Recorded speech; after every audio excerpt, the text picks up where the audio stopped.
दोस्तों नमस्कार, एक बार फिर से आपका स्वागत है इंडियन आर्किटेक्ट के यूट्यूब चैनल पर। और इस वीडियो में जो हम प्रोजेक्ट आपके लिए लेके आए हैं वो एक हवेली प्रोजेक्ट है जो मिस्टर जयवर्धन जी के लिए हमने डिजाइन किया है। ये जो प्रोजेक्ट है ये खंडवा सूरा ग्राम पंचायत बड़नगर और जिला उज्जैन में पड़ता है जो कि मध्य प्रदेश में है, जिसकी प्रॉपर लोकेशन आप गूगल अर्थ पर देख रहे हैं। ये जो प्रोजेक्ट हम आपके लिए लेके आए हैं इसकी साइज जो है वो 153 फीट बाई 135 फीट है। 153 फीट जो साइज हमने ली है वो पूर्व से पश्चिम की ओर ली है, जिसमें आप देखेंगे इसका टोटल जो है वो 9 होता है, और उत्तर से दक्षिण की जो साइज है वो है 135, जिसका भी टोटल होता है 9। ये जो प्लॉट की साइज है ये हमने न्यूमेरोलॉजी के हिसाब से इसको सेटअप किया है, और इस पर जो कंस्ट्रक्शन किया जा रहा है वो कंस्ट्रक्शन होगा इसके नैऋत्य कोण में। ये जो नैऋत्य कोण पड़ रहा है जिसमें हमने इसमें बैक साइड में यानी कि पीछे तकरीबन हमने 14 फीट का साइड बैक छोड़ा है, और तकरीबन 25 फीट का साइड बैक हमने पश्चिम दिशा में छोड़ा है। इसी के साथ में आप अगर देखेंगे पूर्व दिशा में 55 फीट है और उत्तर दिशा में इसका लगभग 60 फीट के आसपास साइड बैक छूटता है। इस प्रोजेक्ट पर जो इसकी जो चौड़ाई है वो हो रही है 72 फीट 11 इंच 7 सूत, और इसकी जो लंबाई मिल रही है वो मिल रही है हमें 61 फीट 6 इंच 3 सूत। ये डायमेंशन जो है वो स्पेशली हमने जयवर्धन जी की जो कुंडली है और उसमें जो नक्षत्र है उसके आधार पर हमने वास्तु के जो अष्टो वास्तु के जो नियम हैं उनको लगा करके हमने ये साइज इसकी निकाली है। आज जो वास्तु टिप्स हम आपके लिए इस वीडियो में लेके आए हैं वो है भवन निर्माण से पहले भूखंड में गाय और बछड़े के द्वारा भूमि का शुद्धिकरण किया जाना। जी हाँ, सुनने में थोड़ा सा कुछ लोगों को अजीब सा लग सकता है, लेकिन गाय की महिमा हमारे वेदों में और ग्रंथों में बहुत बड़ी दी गई है। बताया गया है कि वास्तु ग्रंथ मय मत में जिस स्थान पर भवन निर्माण, ऑफिस, कॉमर्शियल बिल्डिंग, फैक्ट्री आदि का निर्माण करना हो उस स्थान पर दूध देने वाली एक गाय और बछड़े को लाकर छोड़ देना चाहिए और चारे पानी का उनका इंतजाम करना चाहिए। इनके द्वारा पैरों से कुचली गई भूमि पर निवास करने मात्र से भूखंड पर सकारात्मक ऊर्जा का प्रभाव बढ़ जाता है। साथ ही नवजात बछड़े को जब गाय दुलारती है, चाटती है, तो उसका फेन भूमि पर गिरता है, उसे पवित्र बनाता है और वहां होने वाले समस्त वास्तु दोषों का स्वतः ही निवारण हो जाता है। साथ ही कार्य निर्विघ्न पूर्ण होता है, समापन तक किसी प्रकार की कोई बाधा नहीं आती है। तो आशा है कि आप अगर किसी तरह का प्रोजेक्ट भविष्य में प्रारंभ करने जा रहे हैं तो आप उस स्थान पर गाय या उसके बछड़े को ला करके अवश्य छोड़िए और उसे स्वतंत्र विचलित करने दीजिए। इसी साइट पर काम प्रारंभ होने से पूर्व वास्तुशास्त्री अमृत वाणी जी ने भी साइट का विजिट किया और वहाँ की जो ओरा है, लैंड की जो ओरा है उसे चेक किया, और उन्होंने काफी हद तक इसमें पॉजिटिव एनर्जी को पाया है। नक्शा बनने के बाद में वीडियो रिकॉर्ड होने तक वहां पर फाउंडेशन का काम प्रारंभ हो चुका है, जिसके फोटोग्राफ्स आप स्क्रीन पर देख रहे हैं। इसकी जो साइज है वो ईश्वर जी कुमाऊं जी के साथ मिलकर के हमने निकाली है, और इसमें काफी सारी चीजें आपको ऐसी देखने को मिलेगी जो कि हमने वास्तु के बहुत ही गहन नियमों को ध्यान में रखते हुए तैयार की है। आइए अब बात करते हैं इसके वास्तु एनालिसिस की। वास्तुशास्त्री अमृतलाल चंगेरिया जी ने मौका मुआयना करने के बाद में जो इसका वास्तु एनालिसिस किया है वो आप स्क्रीन पर देख रहे हैं। ये जो वास्तु कंपास पर इसे जब रखा गया है तो इसके सारे दिशाओं में किस दिशा में कौन सा पद आता है और वहां पर कौन से देवता का स्थान है, ये सारी चीजें आप स्क्रीन पर देख रहे हैं। और साथ ही साथ में इसमें जो हमने एलिमेंट्स का जो एनालिसिस किया है लंबाई और चौड़ाई के हिसाब से वो भी आपको स्क्रीन पर दिखाई दे रहा है। इसमें जो वाटर एलिमेंट है वो तकरीबन 27.78 में हमें मिलता है, एयर एलिमेंट 14.15 मिलता है और अर्थ एलिमेंट 23.05% मिलता है। फायर एलिमेंट इसमें हमें 20.86% मिलता है, और स्पेस एलिमेंट जो है वो 14.15% हमें इसके अंदर मिल रहा है। तो दोस्तों ये जो एनालिसिस किया गया है ये हमें ये बताता है कि यहाँ इस साइज पर अगर हम कंस्ट्रक्शन करते हैं तो कौन से एलिमेंट का कितना % हमें मिलेगा, ताकि हम सारे एलिमेंट्स को एक बैलेंस करके और उसके कंस्ट्रक्शन को प्रॉपरली कर सकते हैं। आइए अब बात करते हैं इसके कंपास की। तो इस प्रोजेक्ट को हमने 0 डिग्री जियोग्राफिकल नॉर्थ पर सेट किया है ताकि मैक्सिमम पॉजिटिविटी हमें इसके अंदर मिल सके। आइए अब हम बात करते हैं इसके ग्राउंड फ्लोर की। ग्राउंड फ्लोर का नक्शा अगर आप यहाँ देखेंगे तो हमने इसमें जो प्रवेश करने के लिए द्वार दिए हैं वो उत्तर, पूर्व, पश्चिम और दक्षिण चारों दिशाओं से हमने इसमें प्रवेश के लिए द्वार दिए हैं। दरअसल चारों दिशाओं से प्रवेश के द्वार देने से इस प्रोजेक्ट के अंदर पॉजिटिविटी कई गुना बढ़ जाती है, किंतु मुख्य द्वार जो है वो हमने दिया है उत्तर दिशा में। उत्तर दिशा में हमने मुख्य द्वार दिया है N4 और N5 से। N4 और N5 का जो द्वार है ये नॉर्थ दिशा में है, कुबेर के स्थान पर, और यहाँ पर हमने एक पोर्च दिया है जिसकी साइज हो जाती है 22 फीट 9 इंच 5 सूत बाई 14 फीट 1 इंच और 1 सूत के आसपास की हमें साइज मिल जाती है। नॉर्थ से जब हम प्रवेश करते हैं तो यहाँ पर हमें मिलता है एक ड्राइंग हॉल। ये जो ड्राइंग हॉल है, जो बाहर से जितने भी गेस्ट आने वाले हैं उनके लिए बैठने का स्थान होगा, जिसकी साइज होती है 23 फीट 7 इंच बाई 12 फीट की। इससे जब हम अंदर आते हैं तो आपको यहाँ पर पूरा एक ब्रह्म स्थान पे कॉरिडोर मिलेगा। ब्रह्म स्थान के चारों ओर एक कॉरिडोर मिलेगा और ब्रह्म स्थान हमने पूरा ही ओपन छोड़ा है। ब्रह्म स्थान की जो साइज मिलती है 20 फीट 8 इंच 7 सूत और 20 फीट 3 इंच सूत के आस इसकी साइज मिलती है। यहाँ पर E1 पर हम आते हैं। ये दरअसल ईशान कोण वाला एरिया है जहाँ पर हमने एक रूम बनाया है, गेस्ट रूम। दरअसल ये एरिया जो होता है ये पूजा के लिए होता है, बट क्लाइंट की स्पेशल रिक्वायरमेंट थी कि उन्हें पूजा रूम जो बनाना है वो फर्स्ट फ्लोर पे बनाना है। तो फर्स्ट फ्लोर पे पूजा रूम को ध्यान में रखते हुए हमने ग्राउंड फ्लोर पर एक गेस्ट रूम हमने यहाँ पे डिजाइन किया है, और इसी गेस्ट रूम में दोनों साइड में हमने 8-8 फीट के 2 घोखड़ों का सेटअप किया है। और गेस्ट रूम में एंट्री करने से साथ ही हमने यहाँ पे 2 पार्ट में इसे डिवाइड किया है आर्चेस के जरिए, जैसा कि आप स्क्रीन पर देख पा रहे हैं। कुछ इस तरह का इंटीरियर का इसका सेटअप रहेगा। और इसमें जो लॉन्च की साइज हमें मिल रही है उसकी साइज होती है 7 फीट 4 इंच इंटू 12 फीट की, और गेस्ट रूम की साइज जो है वो 15 फीट 4 इंच बाई 12 फीट की साइज हमें मिल जाती है। इसके बाद जो हमें ईस्ट के अंदर जो रूम मिल रहा है, एक बेडरूम है जिसकी साइज होती है 17 feet 6 inch by 13 feet 10 inch की, और इसमें जो बेड का डायरेक्शन रखा है वो हमने साउथ में रखा है। और इसके साथ में यहाँ पर हमें एक ईस्ट साइड एंट्री के लिए 19 फीट बाई 6 फीट का एक साइड एंट्री हमें मिल जाती है, जिसमें यहाँ पर जो पोर्च है उसकी साइज मिलती है 10 फीट बाई 15 फीट की, और ये ईस्ट साइड की एंट्री हो जाती है जो E4 और E5 के बिल्कुल सेंटर में पड़ता है।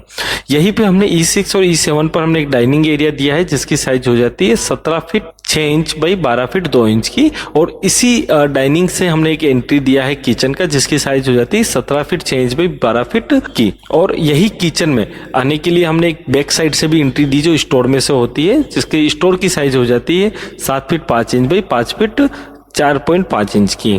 और यहाँ स्टोर से ही हमने आउट से एक दरवाजा दिया है जिसकी जो एक वॉश एरिया भी हो जाएगा और एक आउटसाइड से एंट्री भी हो जाएगी, जिसकी साइज हो जाती है 7 feet 9 inch by 3 feet 6 inch की। आइए अब बात करते हैं इसके साउथ पोर्शन की। हमने स्टेयरकेस का पूरा सेटअप किया है साउथ में, जिसकी साइज हो जाती है 20 feet 9 inch by 12 feet 6 inch की, और यहीं पर एक सिटिंग और लिविंग एरिया जिसे कह सकते हैं वो भी हमें मिल जाएगा। और इस तरह से हमने इस जगह को एक मल्टीपर्पज यूज में लिया है। अब बात करते हैं हम इसके नैऋत्य कोण की, जो कि हमें मिलता है यहाँ पे एक मास्टर बेडरूम, और ये जो नैऋत्य कोण में बेडरूम मिल रहा है जिसकी साइज मिलती है 17 फीट 7 सूट और लंबाई होती है इसकी 16 फीट 10 इंच और 1 सूत। ये जो डायमेंशन है ये मास्टर बेडरूम के हमने पूरा प्रॉपर कैलकुलेशंस करने के बाद में निकाले हैं, जो कि इनके और इनके आने वाली पीढ़ियों के लिए ज़्यादा से ज़्यादा बेनिफिशियल हो सके, उस फॉर्मूले को हमने ध्यान में रखते हुए ये डायमेंशंस दिए हैं। अब बात करते हैं इसके ड्रेसिंग की। ड्रेसिंग रूम की साइज होती है 7 feet 4.5 inch into 7 feet 4.5 inch, ये ड्रेसिंग की साइज मिलती है। और इसी के साथ में हमने पूरे जो टॉयलेट का जो हमें सेटअप मिल रहा था, जो कि तकरीबन 7 फीट बाई 11 फीट का हमें मिल रहा था, उसे हमने 2 पार्टीशन में डिवाइडेशन किया है। पहला जो पोर्शन है वो WC का है 7 फीट 4.5 इंच बाई 5 फीट का, जिसमें आपको एक साथ में वॉश बेसिन भी मिल जाता है। और इससे जब हम बैक में आते हैं तो आपको मिलता है 7 फीट बाई 5 फीट 8 इंच का बाथ एरिया। आइए अब हम बात करते हैं इसी रूम के और फीचर्स के बारे में। तो इसमें आप देखेंगे वेस्ट साइड में हमने एक बड़ा सा 8 फीट का गोखड़ा दिया है, और जब इससे हम थोड़ा ऊपर आते हैं तो यहाँ पर हमने पूरे रूम को 2 पार्ट में डिवाइडेशन किया है, जिसका सेटअप आप स्क्रीन पर देख रहे हैं। इस तरह का कुछ इसका सेटअप होने वाला है। और इस सेटअप के बाद में जो एरिया हमें मिलता है वो 17 feet 6 inch by 8 feet 10 inch का मिलता है, जो एक लॉन्ज एरिया होगा, ताकि कोई भी अगर रूम में मिलने के लिए आए हैं तो उनके लिए एक सीटिंग अरेंजमेंट यहाँ पर किया जा सकते हैं। और यही से हम जब बाहर आते हैं तो आपको वेस्ट साइड में 19 फीट बाई 6 फीट का एक एंट्री मिल जाता है वेस्ट, जो कि W4 W5 यानी कि कृष पुष्पदंत और वरुण के द्वार हमें यहाँ पर मिल जाते हैं। और इसी पैसेज में हमें एक बेडरूम का एरिया हमें मिल जाता है 10 feet 11 inch by 13 feet 10.5 inch का। और ये जो बेडरूम है इसमें किसी तरह का हमने अटैच टॉयलेट नहीं दिया है, तो हमने यहीं पर पास में एक कॉमन टॉयलेट दिया है जिसकी साइज हो जाती है 6 फीट 6 इंच बाई 6 फीट की। और यहाँ पर हमने एक वॉश बेसिन भी दिया है। इससे जब हम ऊपर जाते हैं तो वायु कोण, जहाँ पर हमें W7 W8 और N1 और N2 का जो एरिया मिलता है, यहाँ पर हमने एक गेस्ट रूम दिया है जिसकी साइज हो जाती है 15 feet by 4.5 inch into 12 feet की। और इसी में हमने 2 गोखड़ों का सेटअप किया है, एक हमने वार्डरोब का सेटअप किया है और साथ ही साथ में हमने 7 फीट 4 इंच बाई 12 फीट का एक लॉन्ज एरिया भी दिया है, जिसका दरवाजा जो है वो हमने कॉरिडोर के अंदर दिया है।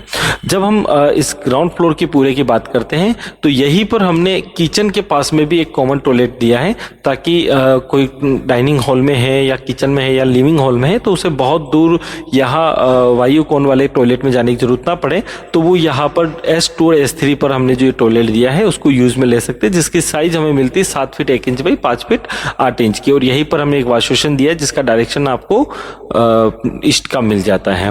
तो दोस्तों ये पूरा जो ग्राउंड फ्लोर का प्लान है ये आपको कैसा लगा आप हमें जरूर बताइए। अब हम बात करते हैं इसके फर्स्ट फ्लोर की। तो ये फर्स्ट फ्लोर का प्लान है। स्टेयरकेस चढ़ के जिस स्टेयरकेस से हम ऊपर जा रहे हैं इसी स्टेयरकेस से नीचे आने का भी है, और यही स्टेयरकेस वापस से फर्स्ट फ्लोर पे जाने के लिए भी हमें मिल रही है। जैसा कि हमने नीचे मास्टर बेडरूम बनाया था नैऋत्य कोण में, वही सेम सारे फीचर्स हमने फर्स्ट फ्लोर पे दिए हैं। और जहां हमने नीचे एक वेस्ट साइड की एंट्री दी थी वही एंट्री हमें बालकनी पर जाकर के मिलती है, जहां पर 10 फीट बाई 15 फीट की साइज हमें मिल जाती है, जो एक ओपन टू स्काई रहता है। इसके बाद जो फीचर्स हमने सारे ग्राउंड फ्लोर पे दिए थे वही सारे के सारे फीचर्स हमने वायु कोण में 2 बेडरूम और लॉन्च एरिया के साथ में अटैच और कॉमन टॉयलेट्स के दिए हैं। जहां नीचे हमने एक ड्राइंग हॉल बनाया था उसी को फर्स्ट फ्लोर पे हमने एक कवर्ड वरेंडा बनाया है, और इस कवर्ड वरेंडा से आप जब बालकनी पे जाते हैं तो आपको यहाँ पे 3 आर्चेस का एक रॉयल लुक मिल जाता है, जिसकी साइज बालकनी पे हमें मिल जाती है 12 फीट 9 इंच बाई 14 फीट की। इससे जब हम ईशान कोण में आते हैं तो यहाँ पर आपको एक पूजा रूम मिल जाता है जिसकी साइज होती है 8 फीट 2 इंच बाई 9 फीट की। और इसी पूजा रूम से हम लोग कहाँ आएंगे, यहाँ पर कवर्ड टेरेस पे, जो कि एक सिट आउट एरिया हो जाएगा 16 फीट बाई 12 फीट 5 इंच का। यही कवर्ड टेरेस एरिया पे आने के लिए हमारे पास में एक ऑप्शन और मिलता है बेडरूम का, जो कि E2 E3 पर है 13 फीट बाई 13 फीट 10 इंच का। इसी के साथ में हमने यहाँ पे कुछ स्टोरेज के लिए छोटे मोटे सामान रखने के लिए एक बॉक्स दिया है जिसकी साइज हो जाती है 4 feet 6 inch by 6 feet 9 inch की। और पूजा के पास में भी हमने आउटर साइड से ही 4 feet 6 inch by 6 feet 9 inch का हमने एक बॉक्स दिया है। यहाँ पर हमने 19 फीट बाई 6 फीट का एक साइड एंट्री दी है, और बालकनी जो है वो 10 फीट बाई 15 फीट की बालकनी दी, जो कि वेस्ट साइज का बिल्कुल मिरर पोर्शन बन रहा है। और ऐसा ही जो किचन के ऊपर हमने एक बेडरूम बनाया जिसकी साइज हो जाती है 17 feet by 6.5 inch into 17 feet, और इसी के साथ में हमने एक लॉन्च एरिया भी दिया है। और नीचे जहाँ पर हमने स्टोर और कॉमन टॉयलेट और वॉश एरिया दिया है उसके जस्ट ऊपर हमने एक ड्रेसिंग 7 फीट बाई 7 फीट का और WC 7 फीट बाई 5 फीट और bathroom 7 feet by 5.5 feet 8 inch का हमने दिया हुआ है। ये जो पूरा कॉरिडोर आप देख रहे हैं चारों ओर 6 फीट का कॉरिडोर रहने वाला है, और इसमें बिल्कुल बीच वाला जो पोर्शन है जिसकी साइज होती है 20 फीट 8 इंच 7 सूत बाई 20 फीट 3 इंच 3 सूत की। ये जो पूरा साइज है ये पूरा का पूरा ओपन टू स्काई रहेगा, बस इसमें हम लोग एक छज्जे का इस्तेमाल करेंगे जो कि लुकिंग के हिसाब से काफ़ी अच्छा दिखाई देगा, जैसा कि आप स्क्रीन पर देख रहे हैं। ये ओपन टू स्काई रखने के पीछे कई सारे रीजन्स ये होते हैं कि ब्रह्म स्थान जो है वो खुला हुआ रहना चाहिए, वहाँ पर सनलाइट जो है वो पूरी हमें मिलनी चाहिए, हवा रोशनी भी मिलनी चाहिए। इससे जो बिल्डिंग का जो एक वेंटिलेशन जो है वो काफ़ी अच्छा बन जाता है। आपको गर्मियों में बहुत ज़्यादा गर्मी नहीं लगती है, सर्दियों में बहुत ज़्यादा सर्दी भी नहीं लगती है। तो ये ब्रह्म स्थान खुला होने से काफ़ी सारे हमें फ़ायदे मिलते हैं। वास्तुशास्त्री अमृतवाणी जी ने जब इसका वास्तु किया तो आप देख सकते हैं हमने इसमें मर्म स्थान के भी एनालिसिस को इसमें किया है। मर्म स्थान का जो एनालिसिस है वो हमें स्क्रीन पर दिखाई दे रहे हैं, हम इसे जूम करते हैं, आप इसमें देखेंगे मर्म स्थान के जो एनालिसिस है वो आपकी स्क्रीन पर दिखाई दे रहे हैं। इसमें 4 तरह के महत्वपूर्ण बिंदु होते हैं। एक तो होता है महामर्म स्थान, दूसरा होता है उपमर्म स्थान, तीसरा होता है मर्म स्थान और चौथा होता है ब्रह्म स्थान। आप इस पूरे प्रोजेक्ट में देखेंगे जितनी भी जगह पर महामर्म स्थान आ रहे हैं, रेड डॉट्स आ रहे हैं, उस जगह पर किसी भी तरह का हमने कोई भी कॉलम को नहीं लिया है।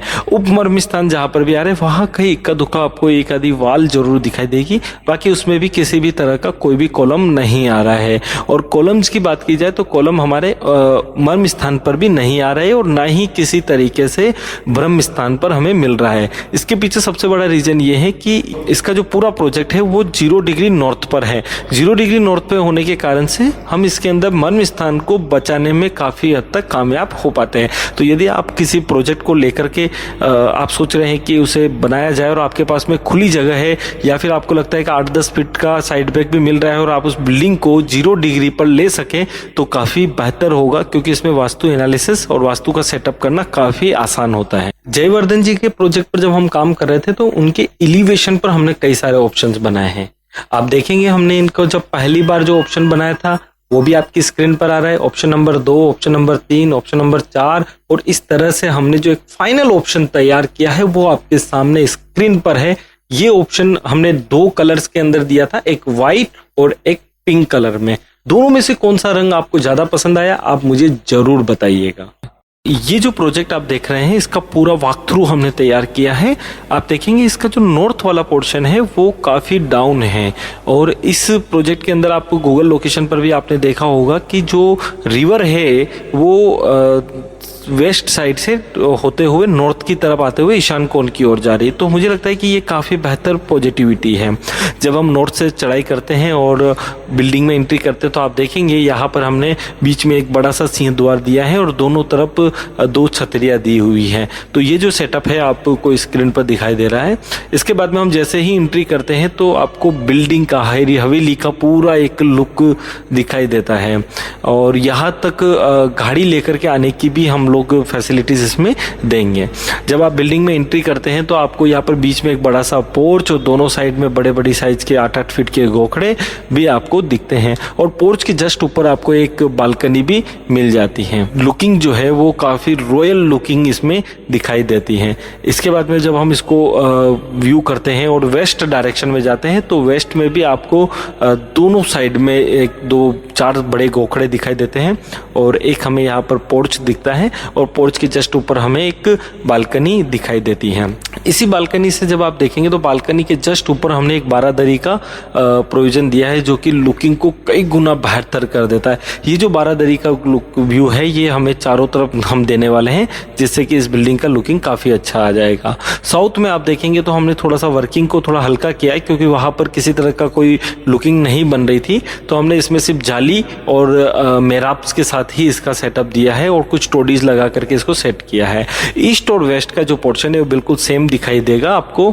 वहाँ पर जो लुकिंग है बिल्कुल आपको सेम ही आने वाली है, उसमें किसी तरह का कोई भी परिवर्तन नहीं हो रहा। तो ईस्ट और वेस्ट बिल्कुल सेम है। नॉर्थ पे जो इसकी मेन लुकिंग है वो आपको दिखाई दे रही है, और साउथ वाला जो पोर्शन है वहाँ पर थोड़ा सा हल्का वर्क अपने को लिया हुआ है। तो दोस्तों ये पूरी हवेली का हमने चारों साइड में बारादरी दी है, और इसमें लाइट्स और लैंप को भी हमने दिया है।